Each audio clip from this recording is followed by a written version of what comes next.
Major ডালিম বলছি। অদ্য সকাল হতে খন্দকার মুশতাক আহমদের বলিষ্ঠ নেতৃত্বে সামরিক বাহিনী ক্ষমতা দখল করিয়াছে। শেখ মুজিব ও তার খুনি দুর্নীতিবাজ সরকারকে উৎখাত করা হইয়াছে। এখন হতে সারা দেশে সামরিক আইন জারি করা হলো। শরীফুল হক ডালিম একটি নাম, একটি পরিচয়, একজন সেনা কর্মকর্তা থেকে বিতর্কিত অধ্যায়ের কেন্দ্রীয় চরিত্র, রাজনৈতিক ইতিহাস এবং সামরিক ইতিহাসের গুরুত্বপূর্ণ রহস্যময় একটি নাম। কে ছিলেন মেজর ডালিম? কেন তার নাম আজও এত আলোচিত? কারো কাছে তিনি রাজনীতির মাঠে এক কালজয়ী চরিত্র, আবার কারো কাছে খুনি, পলাতক, ফাঁসির আসামি। বলছিলাম বীর বিক্রম মেজর ডালিমের কথা, যিনি মেজর ডালিম নামেই অধিক পরিচিত।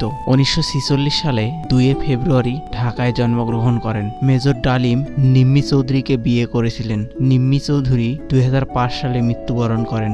শরীফুল হক ডালিম 1964 সালে পাকিস্তান বিমান বাহিনীতে যোগদান করেন। সেখান থেকে 1965 সালে পাক ভারত যুদ্ধের পর তিনি সেনাবাহিনীতে যোগদান করেন। পরবর্তীতে তিনি 1971 সালে ভারতে পালিয়ে আসেন, বাংলাদেশের মুক্তিযুদ্ধে অংশগ্রহণ করেন। কিন্তু তার পরিচিতি শুধুমাত্র সেনাবাহিনীর মধ্যে সীমাবদ্ধ থাকেনি।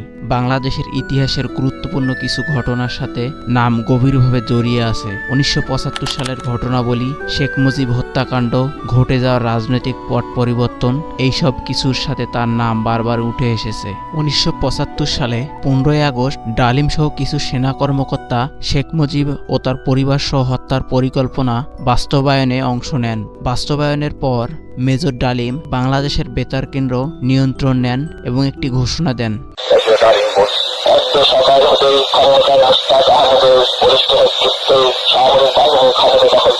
মুজিব হত্যাকাণ্ডের পরে বাংলাদেশে একটি অস্থির সময় শুরু হয়। অনেকের মতে ডালিম এই ঘটনায় অন্যতম পরিকল্পনাকারী ছিলেন, তবে তার ভূমিকা নিয়ে বিতর্ক রয়েছে।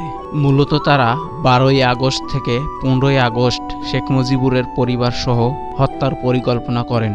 আসলে 15ই আগস্ট ঢাকা বিশ্ববিদ্যালয়ে একটি অনুষ্ঠান হওয়ার কথা ছিল, যার কারণে আইন শৃঙ্খলা বাহিনী সেদিকে তৎপর ছিল।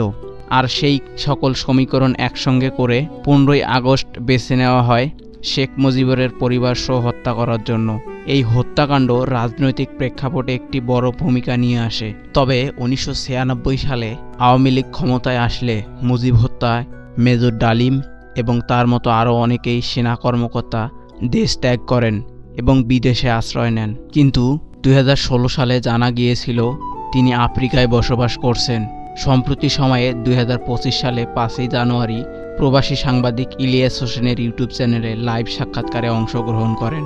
সাক্ষাৎকারে মেজর ডালিম সমসাময়িক বিষয়, রাজনৈতিক এবং বাংলাদেশের স্বাধীনতা নিয়ে আলোচনা করেন।